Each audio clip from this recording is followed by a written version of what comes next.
Welcome, dear listener, to the Fred Felton Show. And today we have another interesting guest for you. We have a professional speaker and an MC. He calls himself the other Michael Jackson, just to make sure there's no difference.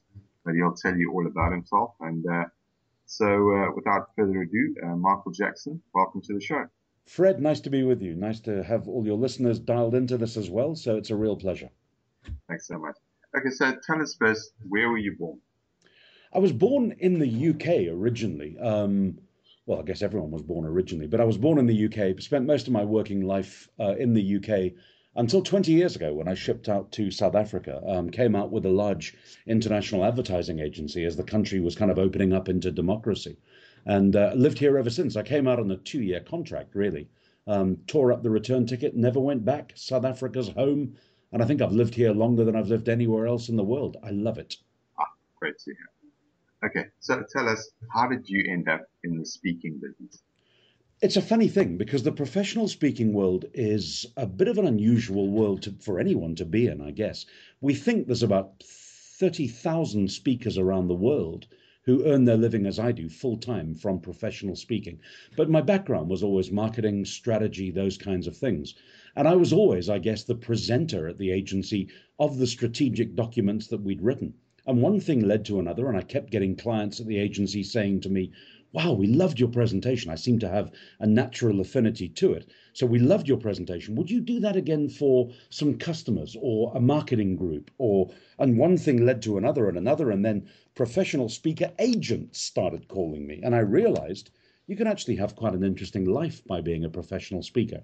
And after about 2 years of practice at it, I decided to quit the agency world and become a full-time professional speaker.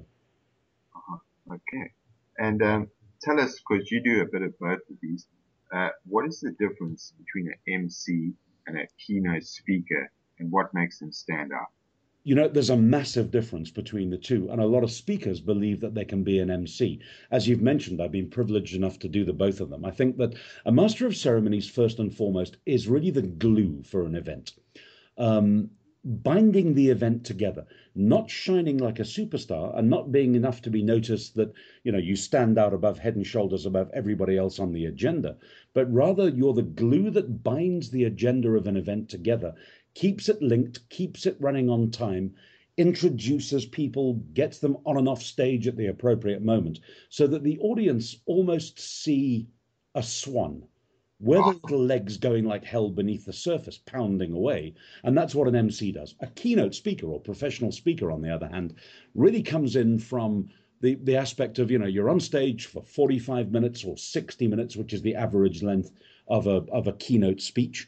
And you're there to impart some significant knowledge rapidly to that audience in the best way that you know how. So a different discipline between the two. And I've seen many people not cope terribly well with the aspect of being an MC because they think it's easy. And believe me, it's a lot harder than being a professional speaker. And as I've explained, it's kind of a very different discipline. Yeah. Now, I tell us a lot of people come up to you and say they want to get into the business, and they say, right, they want to have a website and that for their speaking business. Now, you've got a good website. What should a speaker have on their website or in their speaker kit? I think first and foremost that every speaker needs to understand that they're relentless marketers first if they want to be successful. You know, I'm lucky enough to average about 180 events a year, but it didn't happen overnight. Effectively, what you've got to have is a very clear set of documents that apply to you, your business, the keynote topics, and the skill sets that you've got. I've learned over the years that less words, funnily enough, and more visuals are important. One of the most successful things I've done recently is I've scrapped my website, which is at theothermichaeljackson.com. I've scrapped as much copy as I possibly can from it in favor of a series. I think I've got 30-second videos on there, which are all little tasters of who I am, what I do. Yes, you also need the backup documentation. So you need what we know in the industry as a one sheet. You know, you need who you are on a single sheet of paper. You need a great introductory 10-line document. You need probably the most important document of all is what I call my 2-minute document. It's 2 minutes with the other Michael Jackson, where it says who I am, What do I do that's of interest? Why are my speeches relevant to you as a conference planner or somebody who's running an event? What my main topics are, and why you choose me for your event. So I've broken down that 2 minutes with document. You can literally read it as a client or prospective client within 2 minutes. And I've broken it down into simple little paragraph mentions. So people can see you at a glance, they know who you are, they know what you do. And then, of course, for every keynote or every speech that you've got, you need a one-page document overview of that.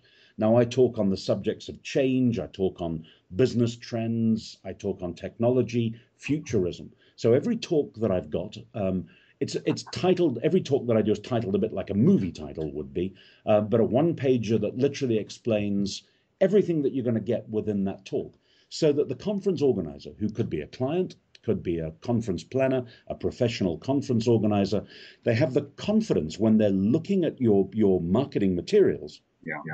They've got the confidence to know that they're making the right choice within you. And I think last of all on my website, there's some references. I mean, you're only as good as your last job. And in this business, you learn to believe your diary rather than your delegates. But it's important that you do get client responses, how they've felt about you on your last and most modern events. Thank God I've been privileged to work with some really awesome people. I'm off straight after this interview to the airport. I'm flying off to Amadeus in Qatar. I've got some work in London next week. I mean, it's all kind of hectic, but I'll use those references that I get from my last jobs and continuously update the website so that it all works at that level. You told me something a long time ago, and you said a speaker should have a video on their website. Why is it so important to have that video on your website? It's a bit like you really want to taste a chef's meal before you order off a restaurant menu. And many people just go, well, I've got a menu explaining what I do. It's show and tell. This is, the speaking business. You need to be seen for what it is that you can do. And that's why my 30-second little short videos give you a taste of me, of my subject materials, of key slides that I want to highlight that people can dive into and just get a little flavoring of it. So it's the tasting menu, if you will. Now you put out something very interesting the other day. You said when you're not speaking, you're busy marketing your business. So explain to us, how do you market your speaking business and get those speaking gigs booked? I think that social media has been a boon in that respect. For me, my website I think of as a portal. So not only do you get my taster of me if people get to my website, but I've also linked it. It's kind of a third, three vertical thirds of a computer screen. In the middle third, you'll get my videos. On the left-hand side, you'll get links to my documents. And in the right-hand third, you'll get all the access to my social media stuff. I'm incredibly active on LinkedIn, on Facebook, and on Twitter, as well as on YouTube. So I continuously market what I'm doing, where I'm going, through all the social media stuff that I can possibly utilize, and link it all back in so that my website looks busy at a continuous level anyway. But I think that the marketing side of things, and my personal motto is #relentless marketing. And really, in many respects, it's almost like speaking interferes with my marketing business. Many speakers choose to sit back, play golf, ride their bikes, do whatever it is that they feel is right, and bemoan the fact that the world doesn't beat a path to your door. And it won't. So what you've got to do is you've got to be active. You've got to market yourself through all forms of social media. And all of my social media is driven from a very professional aspect. There's very little of my personal life because people aren't really interested in my personal life. They're interested in where I'm going, what I'm speaking, what I'm doing. And I figured out a long time ago that the busier you look, the more people respect you.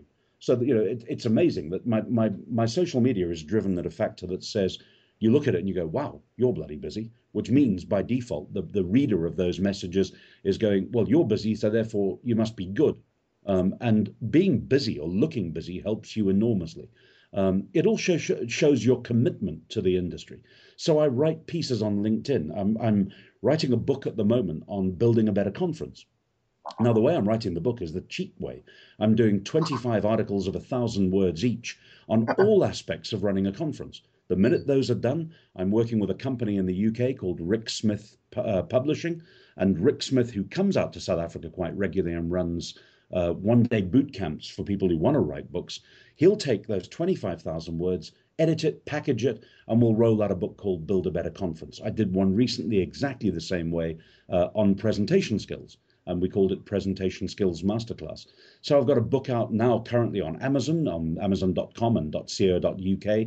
I've printed copies of that book, which are available for sale at to my clients or whoever wants the damn things as well. And it's all of that, the writing, the publishing, the blogging, the LinkedIn posts, the Twitter posts, the Facebook status updates.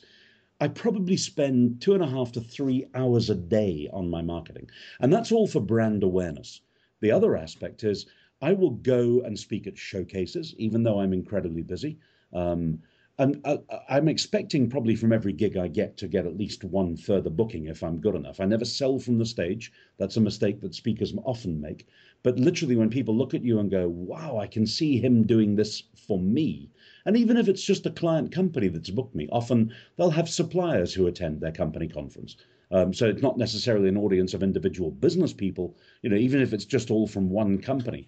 Everything I do is designed to give off the most professional image at all times, and I market ostensibly to those. I don't give out my business cards, for example, because people often come up to you afterwards and go, wow, can I get your business card? Because I might use you for an event. Well, I've thought about that long and hard. You know what happens to people after a conference? They'll take your business card. It'll end up in their in tray on their business thing. 3 to 4 months from now, they might discover it in their in tray, and they'll go, oh yeah, that was good, but the time's lost. The impetus is lost. So I take their business cards and I send them all of my materials instantly, straight after the event, so that they've got all of my stuff and it's in their face, it's fresh, it's warm in their memories. And I can't tell you how many extra conferences I get as a result of proactive marketing rather than just reactive marketing. So I consciously drive it in every single step of every single day.